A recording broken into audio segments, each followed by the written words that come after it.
শাবান মাসের 15 তারিখের রাত, 14 তারিখ দিবাগত রাত হলো পবিত্র শবে বরাত। শবে বরাত অর্থ মুক্তির রাত। এই রাতে মহান আল্লাহ মুক্তি ও মাগফিরাতের দুয়ার খুলে দেন, সৃষ্টিকুলের প্রতি রহমতের দৃষ্টি দেন এবং মুশরিক ও হিংসুক ছাড়া সবাইকে ক্ষমা করে দেন। এটি নিঃসন্দেহে বরকতময় রাত। রাতটি শাবান মাসের মধ্যবর্তী হিসেবে হাদিসে এই রাতকে লাইলাতুল নিসফি মিন শাবান তথা অর্ধ শাবানের রাত বলা হয়েছে। বিশ্ব মুসলিমবাসীর বিশ্বাস, এ রাতে অসংখ্য বান্দা মহান আল্লাহর পক্ষ থেকে ক্ষমা ও আশীর্বাদ লাভ করে থাকে। এই কারণে এই রজনীকে আরবিতে লাইলাতুল বারাত বা মুক্তির রজনী বলা হয়। হযরত মুহাম্মদ সাল্লাল্লাহু আলাইহি সাল্লাম এই রজনী সম্পর্কে বলেছেন, এই রাত্রিতে ইবাদতকারীদের গুনাহ রাশি আল্লাহ তাআলা ক্ষমা করে দেন। তবে কেবল আল্লাহর সঙ্গে শিরককারী, সুদখোর, গণক, জাদুকর, কৃপণ, সারাবি, জিনাকারী এবং পিতামাতাকে কষ্টদানকারীকে আল্লাহ মাফ করবেন। প্রকৃত অর্থে শবে বরাতের নামাজ বলে আলাদা কিছু নেই। যেহেতু এই রাতটি ইবাদত বন্দেগী করে কাটাতে হবে, তাই হাদিসেই এর সমাধান দেওয়া হয়েছে। আর বিশ্ব মুসলিম এই বিশেষ কিছু ইবাদত পালন করে থাকে। এই রাতে মাগরিব নামাজের পর হায়াতের বরকত, ইমানের হেফাজত এবং অন্যের মুখাপেক্ষী না হওয়ার জন্য 2 রাকাত করে মোট 6 রাকাত নফল নামাজ পড়া উত্তম। এই 6 রাকাত নফল নামাজের নিয়ম, প্রতি রাকাতে সূরা ফাতিহা, এরপর যে কোনো একটি সূরা পড়তে হবে। 2 রাকাত নামাজ শেষ করে সূরা ইয়াসিন বা সূরা ইখলাস 21 বার তিলাওয়াত করতে হবে। 2 রাকাত তাহিয়াতুল ওযুর নামাজ, নিয়ম প্রতি রাকাতে আলহামদুলিল্লাহ সূরা ফাতিহা পড়ার পর একবার আয়াতুল কুরসি এবং 3 বার কুল হু আল্লাহু সূরা ইখলাস। ফজিলত, প্রতি ফোঁটা পানির বদলে 700 নেকি লিখা হবে। ইসলাম আমাদের জীবনকে পবিত্র, শৃঙ্খলাবদ্ধ ও আল্লাহর সন্তুষ্টি অর্জনের পথ দেখিয়েছে। নামাজ হলো সেই গুরুত্বপূর্ণ ইবাদত যা বান্দাকে আল্লাহর সবচেয়ে কাছাকাছি নিয়ে যায়। ঠিক তেমনি অজুর পর একটি বিশেষ নামাজ রয়েছে, যাকে বলা হয় তাহিয়াতুল ওযুর নামাজ। এটি পড়ার মাধ্যমে মুসলমানগণ অসংখ্য নেকি অর্জন করতে পারে। অজু করার মাধ্যমে শারীরিক ও আত্মিক পবিত্রতা অর্জিত হয়। রাসূল সাল্লাল্লাহু আলাইহি সাল্লাম বলেছেন, অজু করা গুনাহ মোচনের মাধ্যম। আর যে ব্যক্তি উত্তমভাবে অজু করে তারপর 2 রাকাত নামাজ আদায় করে, তার সকল গুনাহ মাফ করে দেওয়া হয়। তাহিয়াতুল ওযুর নামাজ হলো অজু করার পর কৃতজ্ঞতা প্রকাশের জন্য পড়া হয় এমন একটি বিশেষ নামাজ। এটি পড়লে আল্লাহ সুবহানাল্লাহ তাআলা বান্দার গুনাহ মাফ করে দেন এবং অসংখ্য নেকি দান করেন। তাহিয়াতুল ওযুর নামাজ পড়ার নিয়ম, নামাজের জন্য মন থেকে নিয়ত করতে হবে, আমি আল্লাহর সন্তুষ্টির জন্য 2 রাকাত তাহিয়াতুল ওযুর নামাজ আদায় করছি। প্রথম রাকাত তাকবীর দিয়ে আল্লাহু আকবার নামাজ শুরু করতে হবে। সূরা ফাতিহা আলহামদুলিল্লাহ পড়তে হবে। সূরা ফাতিহার পর একবার আয়াতুল কুরসি পড়তে হবে। এরপর 3 বার সূরা ইখলাস, কুল হু আল্লাহু আহাদ পড়তে হবে।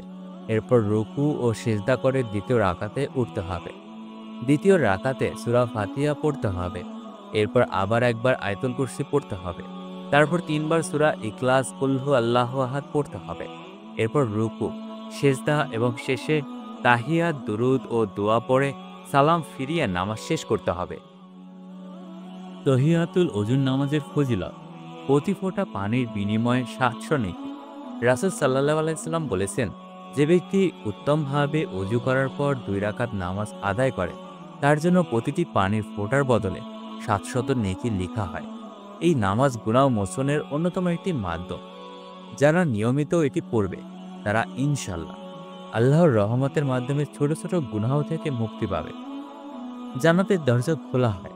নবী করিম সাল্লাল্লাহু আলাইহি সাল্লাম বলেছেন, যে ব্যক্তি সুন্দরভাবে অজু করে এবং 2 রাকাত নামাজ পড়ে, তার জন্য জান্নাতের 8টি দরজা খুলে দেওয়া হয়। সে যে দরজা দিয়ে ইচ্ছা প্রবেশ করতে পারে। সহিহ মুসলিম। তাহিয়াতুল ওযুর নামাজ পড়লে নামাজের প্রতি এক ধরনের ভালোবাসার সৃষ্টি হয়, যা মানুষকে পরবর্তী ফরজ ও নফল নামাজের জন্য আরো আগ্রহী করে তোলে। নফল নামাজ হলো এমন একটি গুরুত্বপূর্ণ আমল, যা আমাদের গুনাহ মোচন, রুজিতে বরকত এবং বিপদ থেকে মুক্তির জন্য এক অসাধারণ উপায়। বিশেষভাবে 2 রাকাত নফল নামাজ, যা বিশেষ নিয়মে পড়তে হয়, তার ফজিলত অনেক বেশি। 2 রাকাত বিশেষ নফল নামাজের নিয়ম, নামাজ শুরু করার আগে অন্তরে নিয়ত করতে হবে, আমি আল্লাহর সন্তুষ্টির জন্য 2 রাকাত শবে বরাতের নফল নামাজ আদায় করছি। প্রথম রাকাত তাকবীর দিয়ে আল্লাহু আকবার নামাজ শুরু করতে হবে। সূরা ফাতিহা আলহামদুলিল্লাহ পড়তে হবে। সূরা ফাতিহার পর একবার আয়াতুল কুরসি পড়তে হবে। এরপর 15 বার সূরা ইখলাস পড়তে হবে। তারপর যথারীতি রুকু সেজদা করে দ্বিতীয় রাকাতে উঠতে হবে।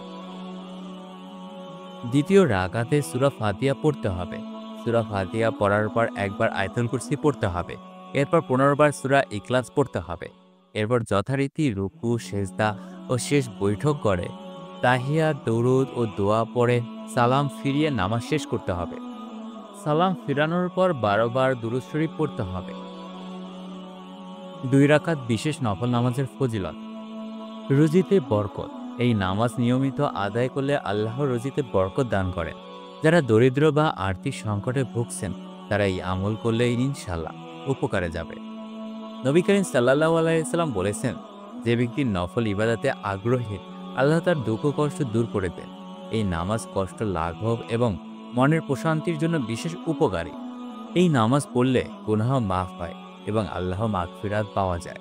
যারা অতীতে পাপ করেছেন তারা এই নামাজের মাধ্যমে আল্লাহর কাছে ক্ষমা চাইতে পারেন। যারা বেশি নফল নামাজ পড়েন তারা আল্লাহর ভালোবাসায় বিশেষ মর্যাদা লাভ করেন। হাদিসে আছে, আমার বান্দা যখন নফল ইবাদতের মাধ্যমে আমার কাছে আসে আমি তাকে ভালোবাসতে শুরু করি। 8 রাকাত নফল নামাজ 2 রাকাত করে পড়তে হবে। নিয়ম প্রতি রাকাতে সূরা ফাতিহার পর সূরা ইখলাস 5 বার করে। একই নিয়মে বাকি সব। ফজিলত, গুনাহ থেকে পাক হবে, দোয়া কবুল হবে এবং বেশি বেশি নেকি পাওয়া যাবে। 12 রাকাত নফল নামাজ 2 রাকাত করে পড়তে হবে।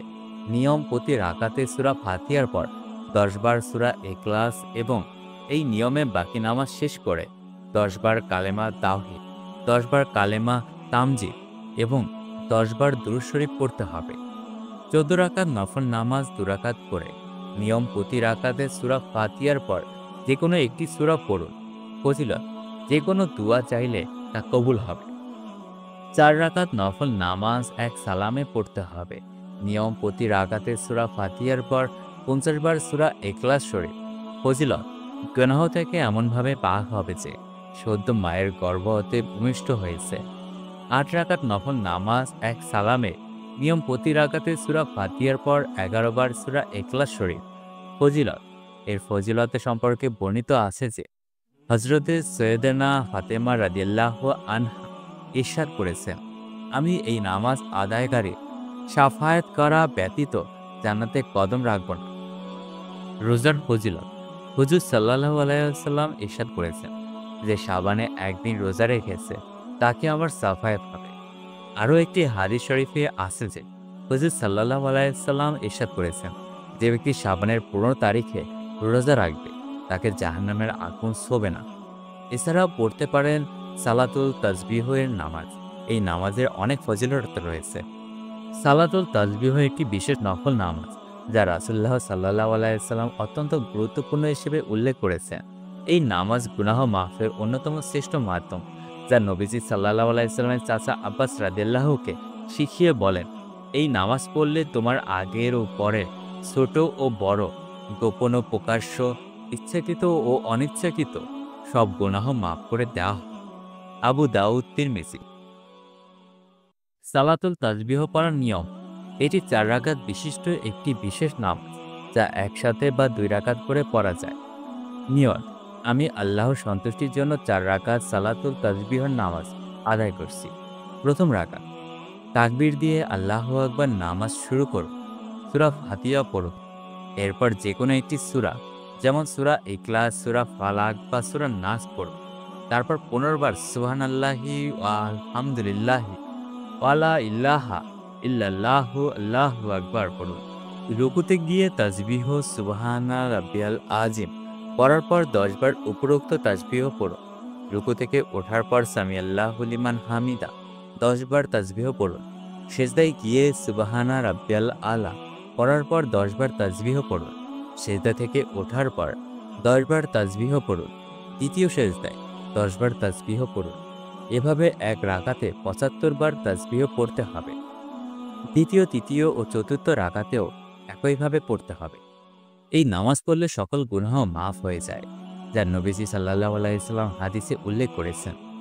যারা মানসিক কষ্ট আছে তারা এই নামাজ পড়লে অন্তরে প্রশান্তি অনুভব করবে। নিয়মিত এই নামাজ আদায় করলে আল্লাহর রিজিকে বরকত দান করে। এই নামাজ আদায়কারীর জান্নাতে বিশেষ মর্যাদা প্রাপ্তদের অন্তর্ভুক্ত হবে।